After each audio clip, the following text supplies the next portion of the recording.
হচ্ছে কি এখন আসলে অনেক কথা বলে মানুষ পছন্দ করে যে সস্তা কথাবার্তা, হ্যাঁ, সবসময় মানুষের সেন্টিমেন্ট অনুযায়ী কথা বলি বা মানুষ যেটা চায় আমরা সেটা কথা বলি, কিন্তু একটা দায়িত্বের জায়গা থেকে, দায়িত্বশীল জায়গা থেকে চাইলে আসলে আমরা হুজুগে কথা বলতে পারি না, কিংবা একেবারেই সবাই যে বিষয়ে বাহাবা দেবে সেই লাইনেই কথা বলবো, এটা আমার জায়গা থেকে আমার ব্যক্তিত্বের সাথে আমি চাই না বলে আমি মনে করি।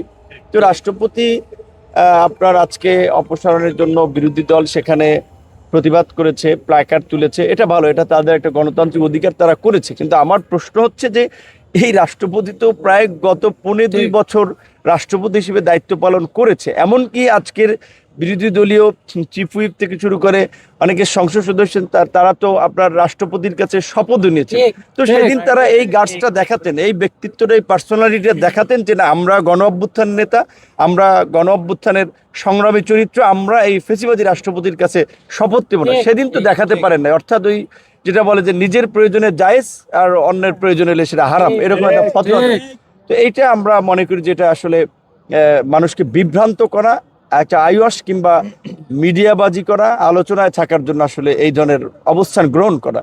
এত 1.5 বছরে যেই অন্তর্বর্তীকালীন সরকার ছিল, সেই সরকার কোনো রাজনৈতিক দলের সরকার ছিল না, সেখানে 3টা দল সবসময় সরকারের কাছে অগ্রাধিকার পেয়েছে, বিএনপি, জামাত, এনসিপি। তো এখন সেখানে যদি ধরেন বিএনপির বাইরে অন্যরা যদি রাষ্ট্রপতিকে অপসারণের বিষয়ে শক্ত অবস্থান গ্রহণ করতো, তাহলে রাষ্ট্রপতি তো থাকতে পারতো না, সে সময় হয় নাই।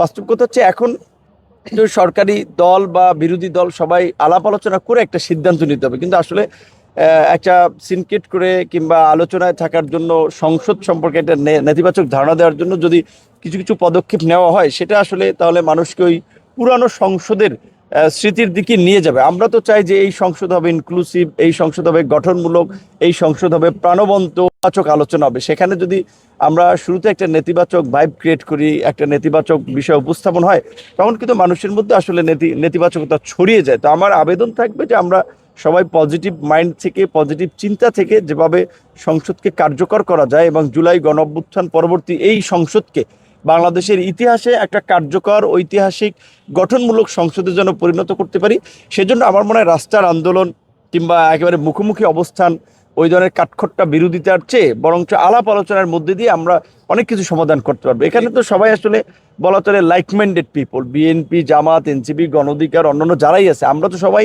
ফেসিবাদের বিরুদ্ধে আন্দোলন করেছি, ফেসিবাদের সময় নিষ্পেষিত, নির্যাতিত ছিলাম। সুতরাং আমরা এই মজলুমরাই এখন সংসদে, সুতরাং এই মজলুমরা মিলেমিশে আলাপ আলোচনার মধ্যে দিয়ে আমাদেরকে যে কোনো সমস্যার সমাধানে এগিয়ে যেতে হবে। Thank you.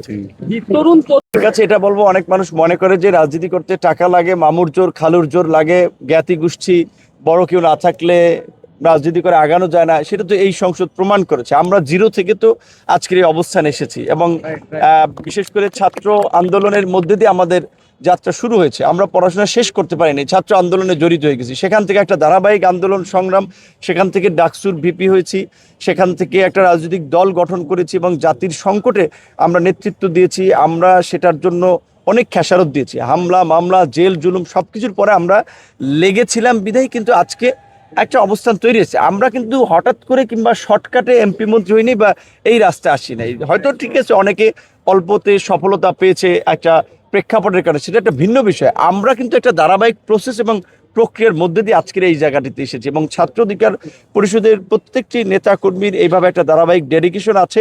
সেই জায়গা থেকে আমি আশাবাদী যে ছাত্র অধিকার পরিষদের নেতাকর্মীরা বা এরকমের আরও যারা সংগ্রামী তরুণ, তারা যদি লেগে থাকে, বাংলাদেশের রাজনীতিতে ভালো কিছু নেতৃত্ব পাবে বাংলাদেশ এবং আগামীতে রাজনীতিতেও নতুন কিছু আসবে ইনশাআল্লাহ।